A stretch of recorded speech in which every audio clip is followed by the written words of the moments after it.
And in terms of how people might be spending their money elsewhere, the concert ticket catastrophe, ticket booking giants Live Nation under intense scrutiny over how it handles prices and allocates tickets, with critics calling for a breakup of the company. These most recent calls follow a recent congressional hearing over Live Nation's mishandling of Taylor Swift ticket sales. Joining us now, Krista Brown, Senior Policy Analyst at the American Economic Liberties Project. Krista, great to have you here with us today, especially off of the back of another big tour sale. A lot of people, a lot of Queen Bee fans out there, they've been looking to get tickets. And so all of this adds up, as we had already seen the debacle that took place with the Taylor Swift tickets. So help us lay out the scene here, especially as it relates to Ticketmaster and Live Nation, and how these entities have all come together over the years. Yeah, thank you for having me. So essentially, these two companies have been acting pretty monopolistically for decades at this point. Prior to the 2010 merger, Live Nation had consolidated the concert promotion business throughout the 90s, started by this man, Bob Sillerman, and that company initially was named SFX. It got rolled up into Clear Channel, a radio consolidator, and then spun off to Live Nation. Ticketmaster did the same, starting even earlier, rolling up the ticketing industry in the 80s and 90s. And the two, they were acting with exclusive arrangements throughout the 90s. So prior to the merger, they already had this vast control of the industry. Both actually had been probed for antitrust issues by the Department of Justice. And then in 2010, their informal marriage was formalized and they merged.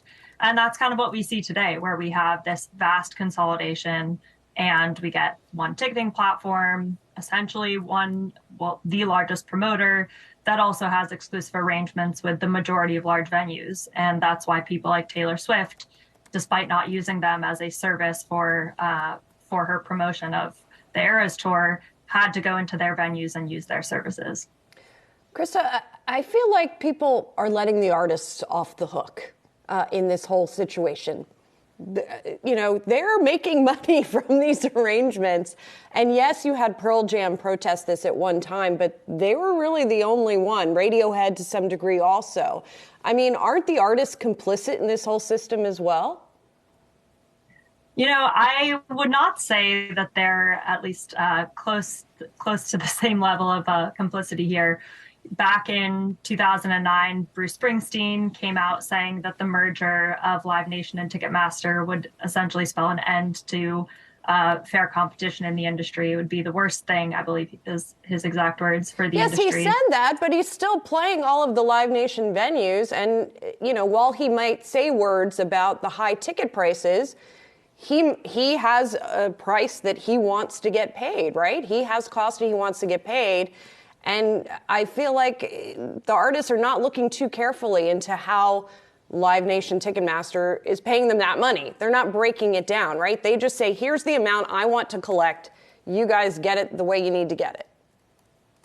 Yeah, I think, Pearl Jam actually did have that approach in a lot of ways. But the band that just testified, Lawrence the Band, did an incredible job actually explaining the breakdown of costs. And they recently were on CBS with a segment showing a term sheet where they were charged for facility fees that were covered supposedly by fees that fans were also paying on the ticketing service.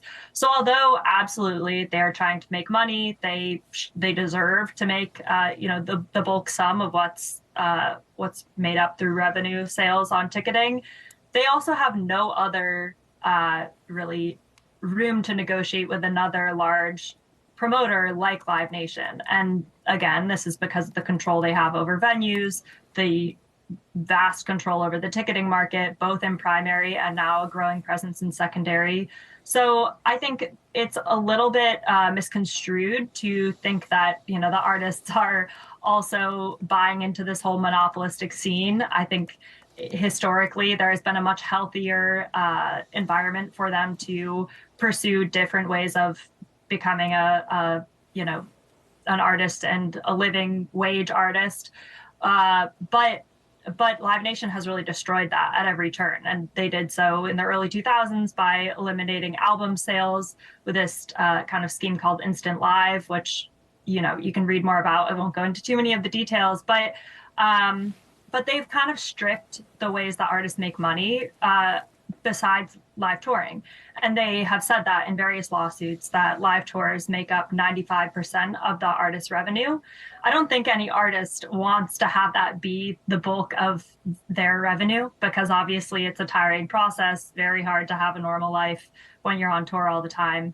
But that's what's come of it, and that's partially because that's what makes the most money for Live Nation Ticketmaster. If it did happen, how would a breakup of Live Nation impact consumers? And where else would they be able to go in order to get tickets for concerts for some of their favorite artists that might fall under entertainment companies that are even owned by Live Nation Entertainment?